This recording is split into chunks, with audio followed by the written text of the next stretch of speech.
let everybody get a free apple, and then realize there's no place to put the apple cores. So I've got a box. We can pass the box around. Or you can just walk up here, grab another apple.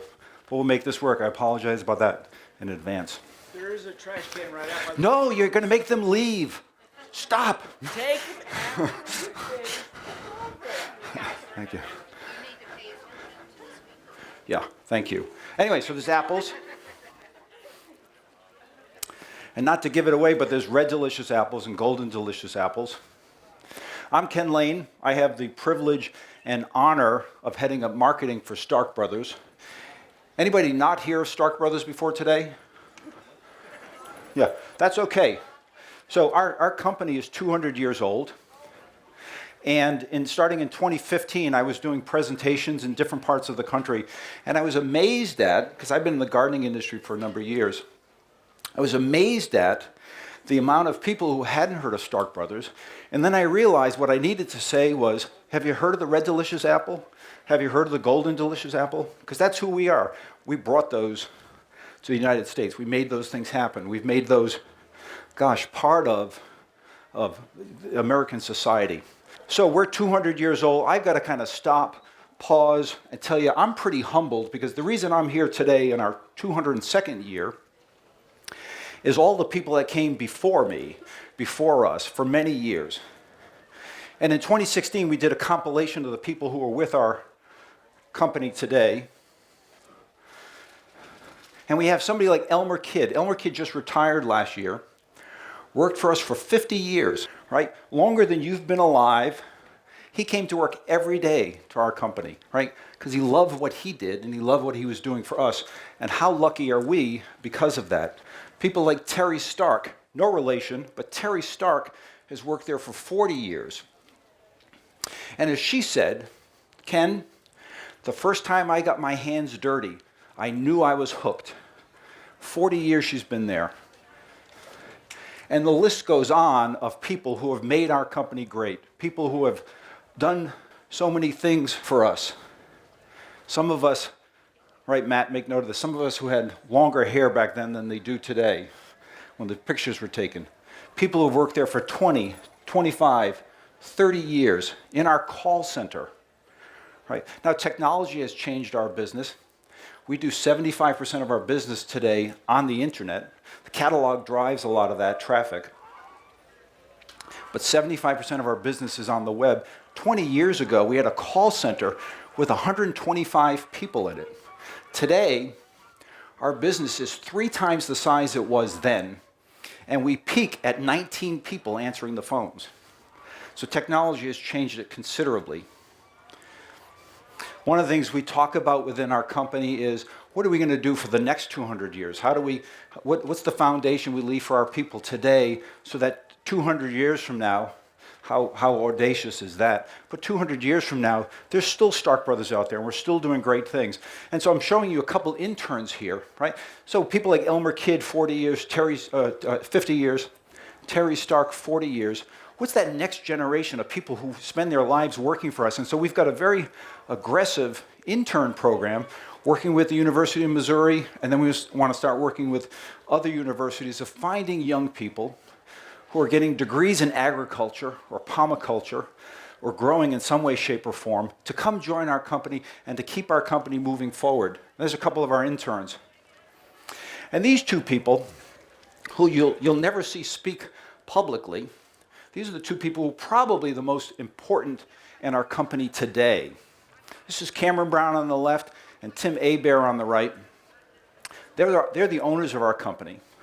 And I'll tell you a little bit more about it, but they bought this company out of bankruptcy in 2001. And if they didn't do that, we wouldn't be here today.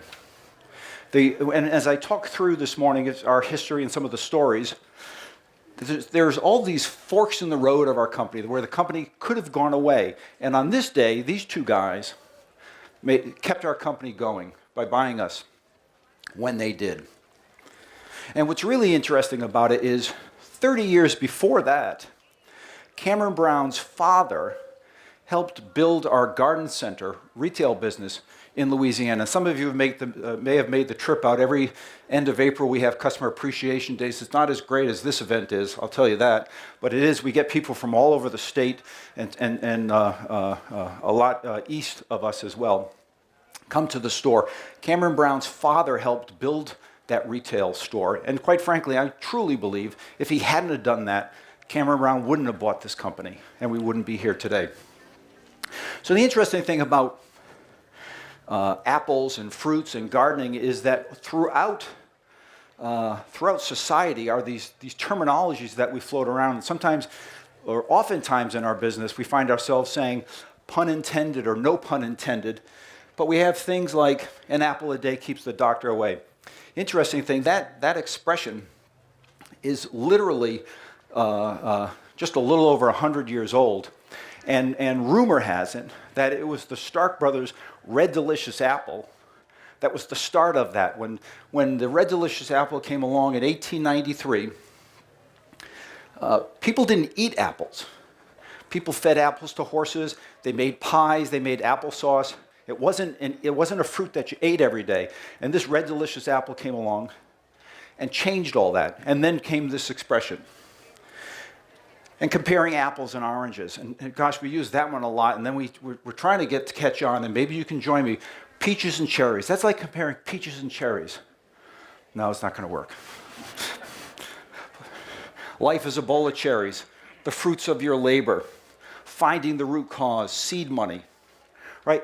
So literally for 2 centuries, and perhaps more, these types of things have just worked in what we do all along, all the time.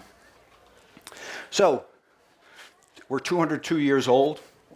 I'll talk about when it started 200 years ago, but the interesting thing is it actually started before that. And we talk about Stark Brothers, and we talk about this slice of Americana that we represent and all those forks in the road.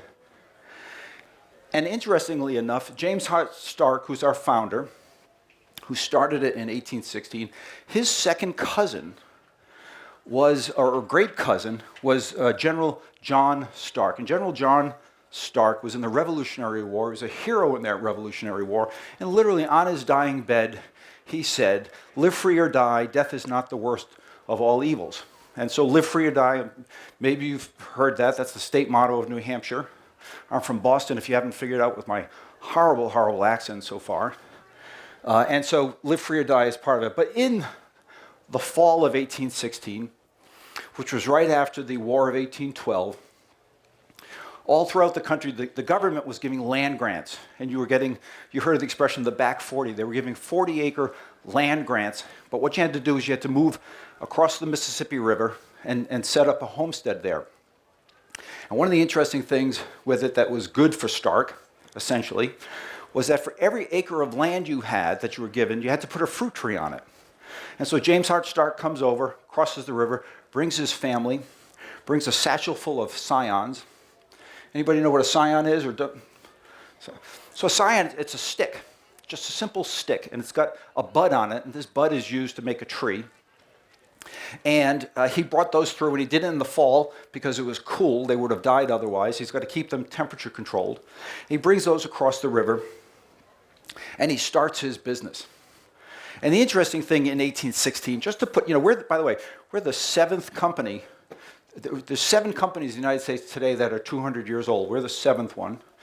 Number 5 was King Arthur Flour. Probably a lot of you know of them. We like them as a company, almost as much as Baker Creek Seeds.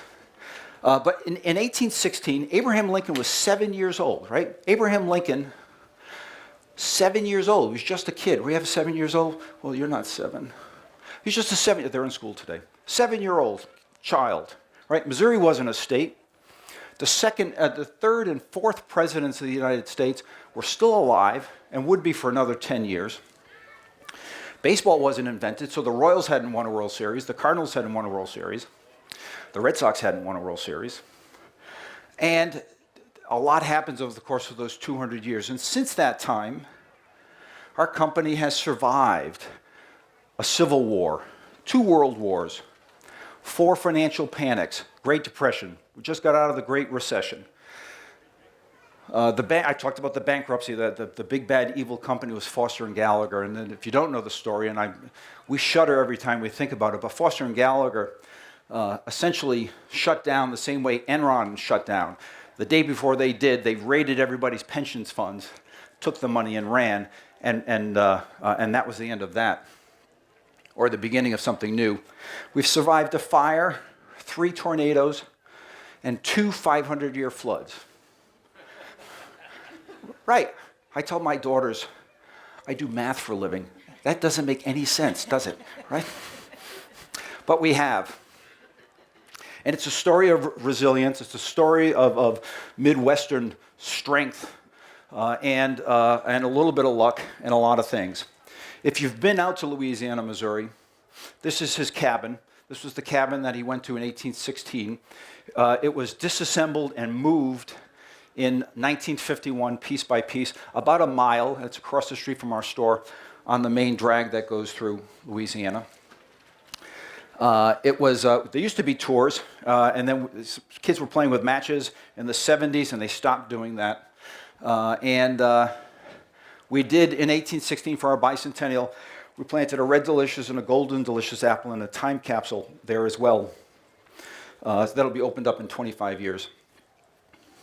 Actually, I put a note in there to the future marketing guy, and I said, so what's it like? What's technology like? What's your business like? Do we do a good job? Do we leave a good foundation? Are you a Red Sox fan? Because that would be really good if you were. I don't know if I said it. They had 14 children in that cabin. 14 children in that cabin. And we talk about forks in the road. Out of those 14 children, only the 12th one was interested in the business. And so if I think it was Clarence, if Clarence Stark wasn't interested in the business, there'd be no Stark Brothers. There'd be no Red Delicious Apple, right? There wouldn't be those things. Fork in the road, interesting. We just got a historical marker put in front of the building. So I actually, probably Matt and some others with the company don't know that. It just got put there about 10 days ago, and then in next month, we're gonna have a presentation for that, and that's kind of cool. So throughout the history of our company are things, and in fact, some of you in this room have relatives, grandparents who have been a part of this company's history. We're members of the Direct Gardening Association, and 150 years ago, or 100 years ago, the Direct Gardening Association was the American Association of Nurserymen, right? Notice the gender in there, and so that's gone. And Stark Brothers hosted that conference in 1897, and we hosted the Direct Gardening Association conference in 2016. Throughout history, when the railroads started becoming a part of transportation of people in New York City, and I don't know if you can see it closely there, but they're selling apples there, and they're selling Stark apples, and this is probably in the early 20s.